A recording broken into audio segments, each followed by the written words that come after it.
안녕하세요. 나합격 식품가공기능사 독자 여러분, 실기 작업형 시험까지 오시느라 고생 많으셨습니다. 본 영상은 식품가공기능사 백지 인출 영상입니다. 백지 인출이란 하얀 종이에 처음부터 내용을 기억하며 공부하는 방법입니다. 많이 긴장되고 어려운 실기 내용을 함께 시험장에 간 것처럼 복습해보며 실전 연습을 해보려 하는데요. 복습 영상이므로 자세한 내용 공부와 작업 과정을 보고 싶으신 분들은 실기 강의를 시청해 주시기 바랍니다. 또한 시험장마다 실기 시험은 차이가 있을 수 있으므로 참고 바랍니다. 우선 여러분들은 신분증, 수험표, 그리고 준비물과 함께 시험장에 도착하게 됩니다. 그리고 3시간 30분의 식품가공기능사 작업형 시험을 실시하게 됩니다. 시험 1 우유 품질 검사 30분, 시험 2 두부 제조 시험을 3시간, 총 3시간 30분 이내에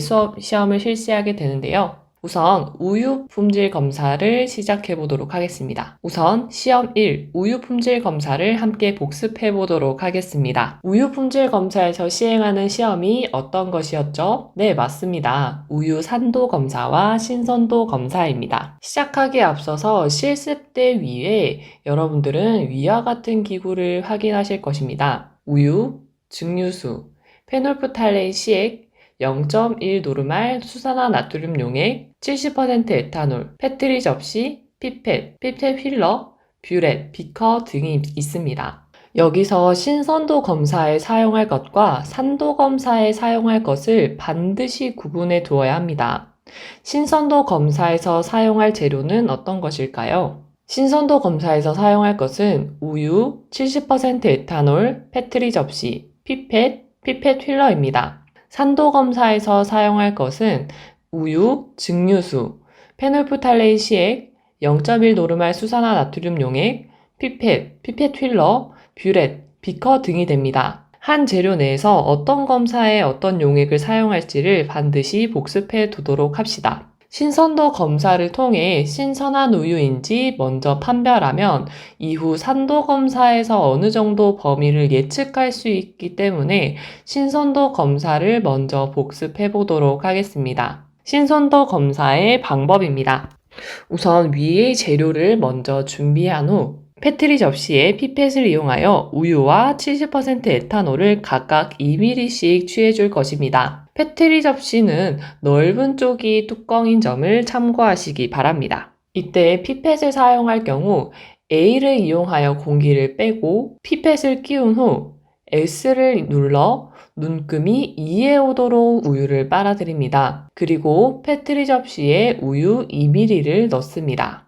마지막으로 동그란 부분과 구멍을 막아 마지막 방울을 빼주게 됩니다. 이후 같은 방법으로 70% 에탄올 또한 페트리 접시 위에 놓도록 합니다. 피펫을 사용할 때의 방법은 반드시 기억해 주시고 특히 피펫을 거꾸로 들어 용액이 피펫 휠러로 절대 새지 않도록 해야 합니다. 피펫을 이용하여 우유와 에탄올을 2ml씩 각각 넣고 뚜껑을 덮어 잘 섞어줍니다. 이때 발생하는 결과를 함께 기억해 볼까요?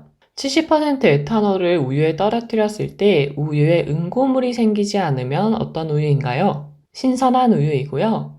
70% 에탄올을 떨어뜨렸을 때 우유에 응고물이 생기면 상한 우유입니다. 응고물이 많이 생성되었는지 결과를 확인해 주는 것이 중요합니다. 신선도 검사 이후에 해야 할 것은 무엇인가요? 네, 맞습니다. 산도 검사입니다. 산도 검사에서 중요한 것은 작업을 정확한 순서와 방법으로 하는 것, 그리고 적정 완료색을 정확히 찾아 공식을 계산하는 것입니다. 산도 검사에 필요한 재료를 다 같이 기억해 볼까요? 산도 검사에 필요한 재료는 우유, 증류수, 페놀프탈레인 시액, 0.1 노르말 NaOH, 수산화 나트륨 용액, 피펫, 피펫 휠러, 뷰렛, 비커 등이 있습니다. 산도 검사의 방법을 함께 복습해 봅시다. 먼저 재료 준비를 완료합니다. 두 번째로 뷰렛에 있는 눈금을 맞추어야 하는데요. 뷰렛에 들어가는 용액은 무엇인가요? 네, 수산화 나트륨 NaOH입니다. 용액을 절대 헷갈리시면 안 됩니다. 뷰렛 눈금에 있는 시작점을 알아야지 수산화나트륨, 즉 NaOH의 소비량을 구할 수 있는데요. 이는 산도 검사에서 산도 값을 정확하게 나타내기 위한 이유입니다. 꼭 기억해 주도록 합니다. 뷰렛의 눈금은 0으로 맞추는 것이 좋고 용액의 아래로 오목한 부분이 선에 맞도록 메니스커스를 꼭 맞춰주어야 합니다. 그리고 뷰렛의 눈금을 맞출 때는 빈 비커를 이용하여 용액이 바닥에 흐르지 않도록 합니다. 그리고 뷰렛 코크가 잠겨 있는지도 같이 확인해 주어야 합니다. 뷰렛 눈금이 맞추어지면 시료를 만들어줍니다. 시료에 무엇이 들어가는지 같이 외워볼까요? 우유 10ml, 증류수 10ml, 페놀프탈레인 용액 3방울에서 5방울입니다. 이를 빈 비커 또는 삼각 플라스크에 피펫을 이용하여 넣고 섞어주면 시료 완성입니다. 피펫과 피펫 힐러의 사용 방법은 신선도 검사의 방법과 동일합니다. 시료를 완성한 후 뷰렛 아래에 올려두고 한두 방울씩 떨어뜨리면서 적정을 시행합니다. 여러분, 실험을 할 때에는 유리기구가 많은 만큼 부딪히거나 깨지지 않도록 섬세하게 진행해 주어야 합니다. 특히 뷰렛의 용액이 떨어지는 부분이 시료 비커와 부딪히지 않도록 섞어 주어야 합니다. 시료의 완성점은 어느 지점인가요? 맞습니다. 엷은 분홍색이 30초 이상 진행되었을 때입니다. 연한 분홍빛이 보인다면 바로 뷰렛을 잠그고 30초 이상 시료를 흔들어 섞어 보아야 합니다. 30초 이후에도 색이 유지된다면 적정을 완료합니다. 적정을 완료한 이후 뷰렛의 눈금을 확인하면 소요된 NaOH가 몇 ml인지 확인할 수 있습니다. 이를 기억해 놓은 상태에서 산도를 계산해 봅시다. 산도 계산 공식을 함께 기억해 볼까요? 산도는 이 수산화나트륨 용액의 적정량은 완성점이 진행되었을 때 뷰렛에 기재된 적정 후 눈금을 의미합니다. 적정량의 F값과 젖산계수를 곱한 후 실험에 사용된 우유의 부피에 우유의 비중을 곱한 값을 나누고 전체에서 100을 곱하여 주면 산도 공식 완성입니다. 여기서 F값은 1, 젖산계수는 0.009, 우유는 몇 ml 사용했나요? 10ml를 사용하였고 우유의 비중은 달라질 수 있으므로 이를 생각하여 계산을 실시하도록 합니다. 우리가 확인한 수산화나트륨의 적정량이 1.6ml 그리고 우유의 비중이 1.028일 때를 생각해서 공식을 복습해 봅시다. NaOH의 적정량이 1.6, F값은 1, 젖산계수는 0.009, 우유의 부피의 경우 시료에서 우유를 10ml 사용했기 때문에 10ml입니다. 그리고 우유의 비중은 1.028입니다. 여기에 100을 곱하고 계산기를 이용해서 분모 분자의 값을 계산한 후 총 결과를 계산하면 됩니다. 다 같이 계산기를 이용해서 계산을 해보도록 합시다. 분자값을 계산하면 0.0144, 분모값은 10.28이 나오고요. 이때 0.0144 나누기 10.28 곱하기 100을 해주면 0.1400점점점이 나옵니다. 이때 소수점 셋째 자리에서 반올림을 해볼까요? 소수점 셋째 자리에서 반올림을 하면 결과는 0.14가 나오고 단위는 %입니다. 단위도 꼭 기억해 주세요. 여러분, 산도 검사에서 기억해 놓으면 좋은 팁은 신선한 우유의 산도는 0.18 이하입니다. 신선도 검사를 통해 신선한 우유로 판별하였다면 이 범위 안에 있는 것이 적절하며 0.21% 이상일 경우 신선하지 않은 우유인 점을 참고하면 좋습니다. 지금까지 30분간의 우유 품질 검사를 복습해 보았습니다. 기시계를 한번 펴시고 바로 시험 2, 두부 제조 시험을 복습해 보도록 합시다. 두부의 제조입니다. 두부의 제조에서 중요한 것은 같은 콩을 이용하여 많고 품질이 좋은 두부를 만드는 것입니다. 이 사이에서 기억해야 할 수치나 계산 공식들도 꼭 복습하도록 합니다.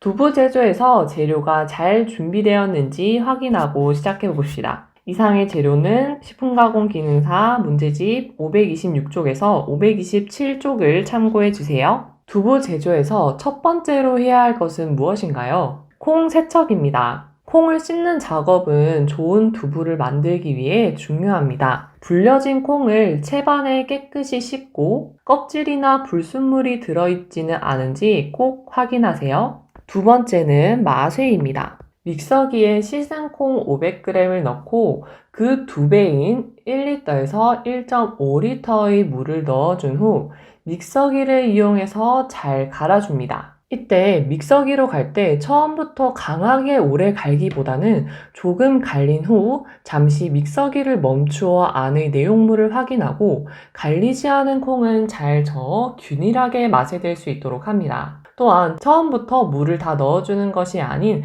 물을 넣어준 후 냄비에 옮겨 놓는 과정에서 믹서기 내부를 깨끗하게 할 수 있도록 여분의 물을 남겨 놓는 것이 좋습니다. 마쇠가 다 되었으면 가열 공정을 진행합니다. 냄비에 1리터에서 1.5리터 정도의 물을 넣었는지 그 물이 끓고 있는지 확인하고 물이 끓으면 마쇠 공정에서 갈아 놓은 콩죽을 넣고 끓입니다. 여러분, 화구와 믹서기 등 기기들은 시험장마다 화력과 색이 등이 모두 다릅니다.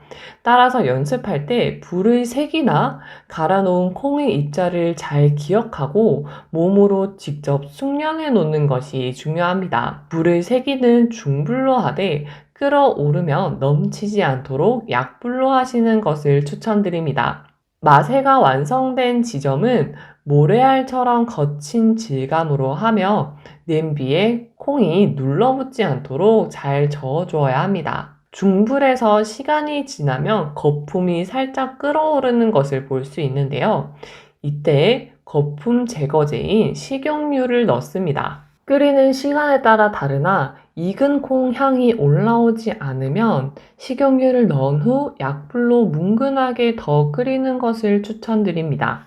네 번째 단계, 여과입니다. 가열한 두유를 면보에 넣고 짜는 공정입니다. 이때 두부가 되는 것은 무엇인가요? 네, 그렇습니다. 면보에 걸러진 불투명한 액체입니다. 여과 공정에서 두유와 비지를 분리하는 공정은 추후 두부의 양을 결정하는 중요한 단계입니다. 하지만 무작정 힘으로 액체를 많이 빼내기만 하기 위해 세척하지 않은 손으로 면보를 누르거나 비지가 섞일 때까지 짜는 것은 추천드리지 않습니다. 이럴 경우 두부에 불순물이 묻어나오거나 위생상 좋지 않기 때문입니다. 3시간이라는 충분한 시간 내에 세심하게 여과를 진행해야 합니다. 여러분, 여과 단계에서 두유와 비지를 분리한 후 꼭 기억해야 할 것이 무엇일까요? 맞습니다. 바로 두유의 양입니다. 두유의 양을 기억해야 하는 이유는 두부를 응고시키는 응고제, 글루코노 델타 락톤의 양을 알아내기 위함입니다. 적절히 응고된 두부를 얻기 위해서는 내가 여과한 두유의 양이 몇 g인지 꼭 저울을 이용해 측정해야지만 좋은 두부를 만들 수 있습니다. 잊지 말고 기억해 두세요. 5번째, 응고입니다. 응고 단계에서는 여과한 두유를 끓여 특정 온도에서 응고제를 넣어 굳힙니다. 응고에서 기억해야 할 것은 첫째, 두유의 양을 통해 응고제의 양을 계산하는 것. 둘째, 정확한 온도에서 응고제를 첨가하는 것. 셋째, 잘 응고되었는지 확인하는 것입니다. 글루코노 델타 락톤으로 두부를 제조할 경우 두유의 양 곱하기 0.6%로 하여 응고제의 양을 계산합니다. 계산기를 이용해서 함께 복습해 봅시다. 3000g의 두유가 나왔을 때 응고제의 양은 몇 g일까요? 3000g 곱하기 0.6%를 하면 총 18g의 응고제, 즉 글루코노 델타 락톤을 사용해야 합니다. 혹시 퍼센트가 없는 계산기라면 3000g에서 0.006을 곱하면 됩니다. 여러분, 글루코노 델타 락톤은 하얀 가루이기 때문에 이 가루를 물에 희석해 주어야 합니다.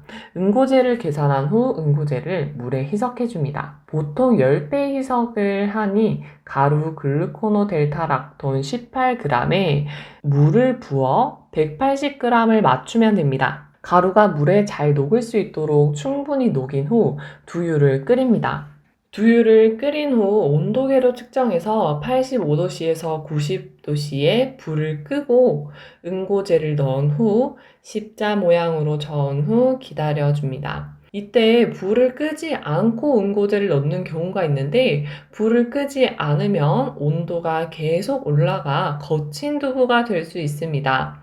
온도를 잘 기억해 주세요. 압착 단계입니다. 계란찜처럼 두부가 엉기는 것을 확인하면 면보를 깐 두부 틀에 부어준 후 압착하며 기다려줍니다. 두부 시험이 3시간인 이유는 충분한 시간을 두기 위함입니다. 압착 후 물이 충분히 빠질 수 있도록 기다려줍니다. 이때 압착한 두부 틀과 볼 이외에 사용하지 않는 기구들을 모두 씻어주면 좋습니다. 청결을 꼭 잘 지키도록 합니다. 압착을 한 후 면보를 잘 벗겨내면 두부가 완성됩니다. 이때 두부를 잠시 담가두어 응고제의 신맛을 빼주는 작업을 해주면 더욱 좋습니다. 이때 이 신맛은 응고제에서 날 수 있는 맛입니다. 완성된 두부는 반으로 갈라 단면이 잘 나왔는지 확인해주면 좋습니다. 이상으로 백지인출 복습을 마무리하도록 하겠습니다. 꼭 함께 복습한 내용을 스스로 정리할 수 있도록 합시다.